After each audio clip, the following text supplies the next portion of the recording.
राधे राधे। जय श्री कृष्ण। आप सभी श्रोता जनों को गुप्त नवरात्रि की बहुत बहुत शुभकामनाएं। माता जगदम्बे की कृपा आपके जीवन में सदैव बनी रहे। गुप्त नवरात्रि के छठे दिन दुर्गा सप्तशती पाठ के 11वें अध्याय की तरफ हम लोग की पड़ाव पर पहुंच गए हैं। दुर्गा सप्तशती का यह पाठ हमें समझाता है कि शक्ति तब प्रकट होती है जब धर्म संकट में आता है। गुप्त नवरात्रि के पावन दिन साधक को यह अवसर प्रदान करते हैं कि अपने भीतर धर्म, संयम और आत्मविश्वास को जागृत करें। माँ दुर्गा की महिमा सिखाती है कि शक्ति का वास्तविक रूप करुणा और विवेक से युक्त होता है। इसी विचार के साथ गुप्त नवरात्रि के अवसर पर आरंभ करते हैं दुर्गा सप्तशती की यात्रा। आज अध्याय 11वें में देवताओं द्वारा देवी स्तुति, देवी द्वारा देवताओं का वरदान। सबसे पहले देवी का ध्यान करते हुए इस प्रकार हम भुवनेश्वरी तथा देवी का ध्यान करते हैं और अंगों की शोभा बढ़ाने वाली माँ, सूर्य के समान चमकने वाली मस्तक पर जिनके चंद्रमा ललाट मुकुट हैं, उनको उनके चरणों में कोटि कोटि प्रणाम करते हैं और माता रानी का अभिनंदन करते हैं। अब हम अध्याय 11वें की देवी भगवती दुर्गा की कथा को बढ़ाते हैं।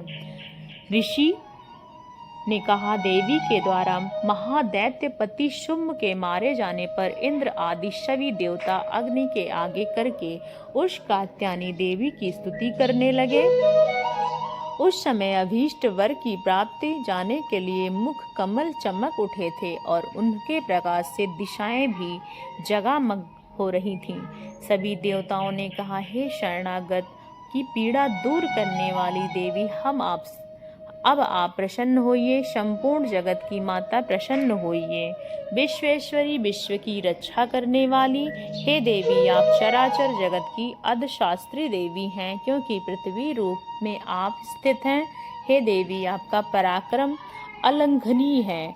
आप ही जल के रूप में स्थित हो, संपूर्ण जगत को तृप्त करती हो। आप अंत बल संपन्न वैष्णव हो। हे माता, हम पर प्रसन्न होइए। जगत को मोहित किया है आपने। आप ही प्रसन्न होने पर इस पृथ्वी मोक्ष की प्राप्त करवाती है। इस प्रकार विद्याएं आपसे स्वरूप जगत की जननी भी स्त्रियां हैं, वह सभी ही मूर्तियां हैं। हे जगदम्बे, एकमात्र आप ही इस विश्व को व्याप्त करती हैं। आप तो सत्वन योग पदार्थों से भी परे हैं। आप सर्वस्वरूपा देवी, शरण तथा मोक्ष प्रदान करने वाली हैं। हे देवी, आपकी स्तुति के लिए इच्छा शक्तियाँ और हो सकती हैं। बुद्धि रूप से भी लोगों ने हृदय में विराज रहने वाली और हे नारायणी, आपको नमस्कार है। कलाकाष्ठा आदि रूप में क्रमशः परिणाम को और ले जाने वाली तथा विश्व के उपसंहार करने में समर्थ नारायणी, आपको बारंबार नमस्कार। इस प्रकार सभी देवताओं ने देवी को प्रसन्न करने के लिए स्तुति पे स्तुति किया और माता रानी के चरणों में अभिनंदन किया। हे देवी, वह तुम्हारा घंटा हम लोगों को पापों से उसी प्रकार रक्षा करें जैसे माता अपने पुत्रों की बुरे कर्मों की रक्षा करती हैं। हे चंडिके, आपके हाथों में सुशोभित खड्ग जो अश्रों को रक्त की चर्बी से चर्चित है, वह हमारा मंगलमय करे। आपके हे देवी, आप प्रसन्न हो, सभी रोगों को नष्ट करती हैं। कुपित होने पर मनोवांछित सभी कामनाओं का नाश भी करती हैं। जो लोग आपकी शरण में आ चुके हैं, उन पर विपत्ति तो नहीं आती, वो शरण में गए हुए दूसरों को शरण देने वाले हो जाते हैं। हे देवी अम्बिके, आपने अपने स्वरूप अनेक भागों में विभक्त किया है। इस समय जिन धर्मद्रोही महादैत्यों का संहार किया है, वह सब दूसरा कौन कर सकता था। विद्याओं में ज्ञान को प्रकाशित करने वाली शास्त्रों में तथा आदि वाक्यों में आपके सिवा किसका वर्णन है। हे देवी, अज्ञानमय घोर अंधकार से परिपूर्ण ममता रूपी गड्ढे में निरंतर भटका रही हो। हे विश्वेश्वरी, आप विश्व का पालन करती हैं, विश्व रूपा हैं, इसलिए संपूर्ण विश्व धारण करती हैं। भगवान विश्वनाथ ही वंदनीय है। जो लोग भक्ति पूर्वक आपके सामने मस्तक झुकाए हैं, संपूर्ण विश्वाश्रय देने वाले होते हैं। हे देवी, प्रसन्न होइए और हम सभी विश्वों की पीड़ा दूर कीजिए। हम पर प्रसन्न होइए त्रिलोकवासिनी पूजनी परमेश्वरी, हम पर प्रसन्न होइए, वरदान दीजिए। प्रार्थना सुनकर देवी ने कहा, देवताओं, मैं वर देने के लिए इच्छा से वर लो। संसार के लिए उसका उपारक वर मांगो, मैं अवश्य दूंगी। यह सुनकर देवताओं ने कहा, सर्वेश्वरी, आप इसी प्रकार तीनों लोकों की समस्त बाधाओं को शांत करें और हमारे शत्रुओं का नाश करें।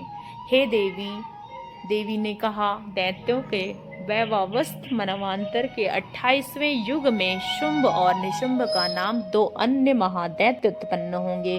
तब मैं नंद गोप में उनकी पत्नी यशोदा के गर्भ में अवतीर्ण होंगे, विंध्याचल में जाकर रहूंगी और इन दोनों असुरों का नाश करूंगी। फिर अत्यंत भयंकर रूप में पृथ्वी पर अवतार धारण करके मैं विप्रवत नाम वाले दानवों का वध करूंगी। उस भयंकर महादैत्यों के भक्षण करते समय मेरे दांत अनार के फूल के भांति लाल हो जाएंगे।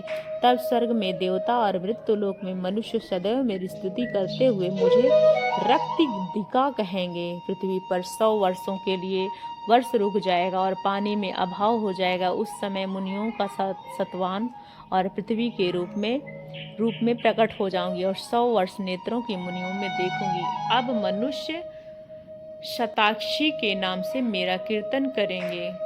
हे देवताओं, उस समय मैं अपने शरीर से उत्पन्न हुए शंखों द्वारा समस्त संसार का भरण पोषण करूंगी। जब तक वर्षा नहीं होगी तब तक वैशाख ही सभी प्राणों की रक्षा करेंगे। ऐसा करने के कारण पृथ्वी पर शांक भरी नाम से मेरी ख्याति होगी। उस अवतार में दुर्गम नामक महादैत्य का वध करूंगी। इससे मेरा नाम दुर्गा देवी के रूप में भी प्रसिद्ध होगा। फिर मैं जब भी भीम रूप में धारण करके मुनियों की रक्षा के लिए हिमालय पर रहने वाले राक्षसों के भक्षण करूंगी, उस समय सभी मुनि भक्ति में नतमस्तक होकर मेरी स्तुति करेंगे। तब मेरा नाम भीमा देवी के रूप में विख्यात होगा।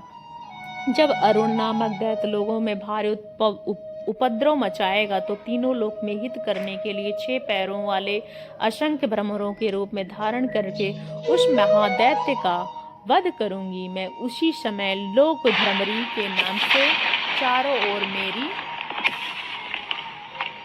स्तुति करके इस प्रकार जब संसार में दानवी बाधा उपस्थित होगी तब अवतरण लेकर शत्रुओं का संहार करूंगी। इस प्रकार श्री मार्कंडेय पुराण में सवार्णिक मनंतर की कथा के अंतर्गत देवी महात्मन की स्तुति 11वां अध्याय पूर्ण हुआ। माता दुर्गा की कृपा आपके और आपके परिवार में यूं ही सदैव बनी रहे, इसी आशा के साथ हम यहीं पर विराम देते हैं। अब आपसे पुनः 12वें अध्याय के साथ पुनः आप सबके बीच कल प्रातःकालीन बेला में उपस्थित होंगे। तब तक के लिए माता जगदम्बे की कृपा, माता जगदम्बे के चरणों में कोटि कोटि प्रणाम। हे माता, हे अम्बे, जैसे आप सब पर सभी लोगों पर प्रसन्न होइए, उसी प्रकार हम पर भी अपनी कृपा दृष्टि हमारे परिवार पर भी।